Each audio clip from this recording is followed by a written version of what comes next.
Joining us now from the Perth studio is Mike Rosenstrike from Hexagon Resources. Mike, welcome. As it's our first video together, would you start us with an introduction to Hexagon and your assets? Hi Danielle, thank you.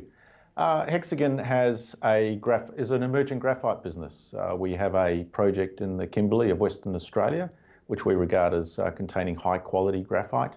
And we've been doing work to what we call stage one, where we look at mining and processing the graphite into concentrate. And then we've also been doing work in stage two, which is the downstream processing of that graphite into a variety of products. I think one of the strengths, or one of the things that I'm really excited about our project, is that it enables us to access a diversity of graphite markets, both hitching onto the electrification, energy storage, electric vehicles aspect in terms of batteries, and we certainly have a role in a market sector there, but also in terms of other more traditional industrial applications, but which also have deep markets and good growth trajectories, such as being able to participate in the steel industry in terms of electric arc furnace electrodes. And so it's pretty exciting to have a foot in both that traditional application, but also the sort of the high growth topical aspects of energy storage. And the thing that enables us to have that dual focus is the quality of the graphite at Macintosh. Would you tell us more about this Macintosh project of yours as it currently stands? Sure. Macintosh is it's an established mining area in the Kimberley, in the East Kimberley of WA. It currently has a resource that's reported in accordance with the JORC code of around 20 million tonnes at 4.5% graphite. And people will say, oh, gee, that's not very exciting. You know, I've got a bigger resource, or I've got more of this. Well, I guess our focus is because we acknowledge and we absolutely recognise graphite's not a commodity. It's an industrial mineral. The secret to getting an industrial mineral up and commercialised, and that's what we're absolutely focused on, is commercialisation, is to find the markets for it.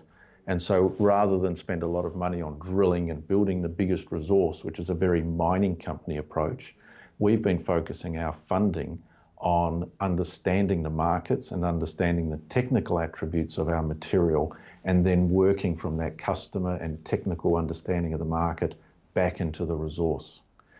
Now, one of the things that has, so that's generated a lot of technical announcements in terms of where we want to go in terms of our market push, but it's also attracted the attention of a major West Australian mining and mine services company as Mineral Resources. Yes, you recently signed a joint venture with Mineral Resources Limited. What can you tell us about this? Well, look, it's another unique or differentiating aspect of our business, in that we are actually a funded graphite business, or emerging business. So Mineral Resources basically take on all of the feasibility study process, all of the capital development, and all of the ramp up to get our project into production in return for a 51% share of the project. And so if you look at what that means with respect to financing, it's a financing that's being done at the project level. So that's one thing that protects or insulates our shareholders from further dilution. The other really important aspect is that all of the risk aspects that typically come out as a project is being built and ramped up, our shareholders are not exposed to. So, you know, sometimes projects hit problems with respect to ramp up. They have to tell the market bad news, the share price declines, and then they find they're in that market trying to raise additional capital to repair those issues. Because we've got this milestone of commercial production for Mineral Resources to attain that 51% share, our shareholders aren't exposed to that. So it's a unique financing.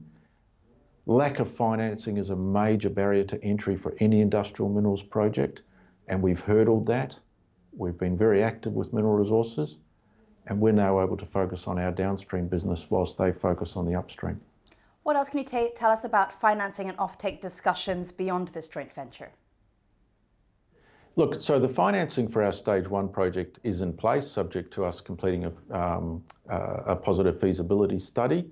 And there's a set time frame within which commercial production needs to occur, which is early. We expect that to be in about 2 years or so. Now, we need offtake, and we have already had some relationships with Chinese offtake partners and signed MOUs, and we are exploring those opportunities. And we're in discussions with a variety of other end users, whether that's the industrial or the battery space. We're having discussions on both of those fronts. And they are ongoing. They are very important in terms of the commercialisation path, but I really can't and would be reluctant to say too much more until we've got something concrete to say. So it's a fundamentally important aspect.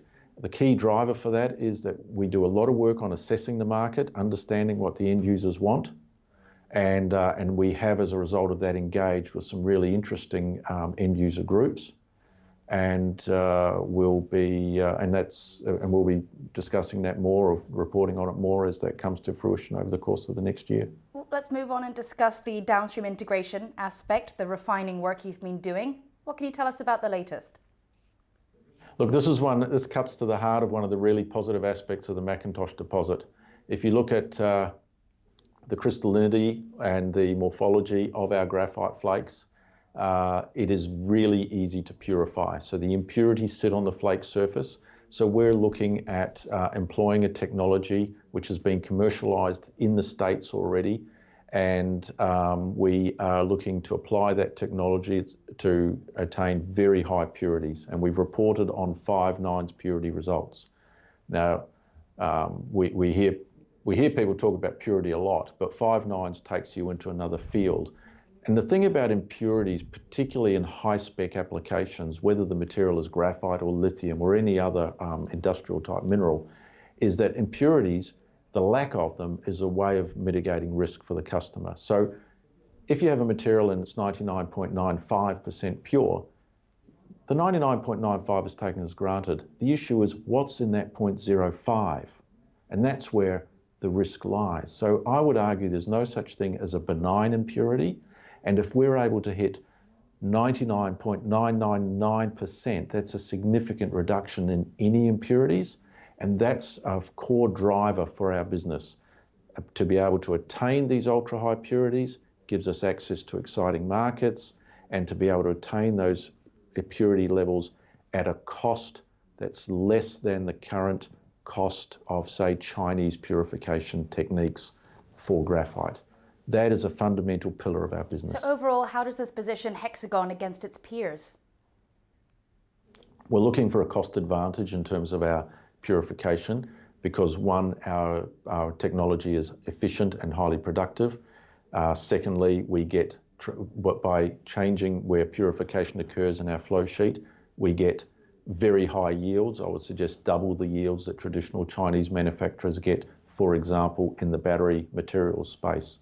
So overall, we're trying to, we think we've got a leading technology and a leading flow sheet, really enabled by this high quality deposit at Macintosh. Moving forwards, what are those big news flows to come? Can you put them in a timeline for us? Well, look, we've just finished a really major drill program that was managed by Mineral Resources in late October. 12,000 metres of drilling there. So there's going to be a whole series of assay results, metallurgical test work results, a resource upgrade coming out over the next quarter to 2 quarters' time. So that's going to be very exciting. And one of the events that occurred out of that drill program was we have as what I described as a modest resource, but underpinned by a very large exploration target of up to 220 million tonnes of graphite. One of the results from our drilling program was to test this exploration target, and we got 90 metres from surface of solid graphite mineralisation. So people can see that the resource is there, they can see it's underpinned by the exploration target. So there's news flow relating to that. And then if you look at the downstream business, we're embarking on our refining furnace prototype, and being able to start processing material to effectively just put jars of sample on the table to our end users. And that's a really important step on the commercialisation path. So we have 2 streams of news flow: our downstream work on the purification and industrial and battery applications, as well as the upstream side in terms of these resource upgrades and assays. So I think lots of news to come over the next 2 to 3 quarters. Mike Rosenstrach, thank you. My pleasure, thank you.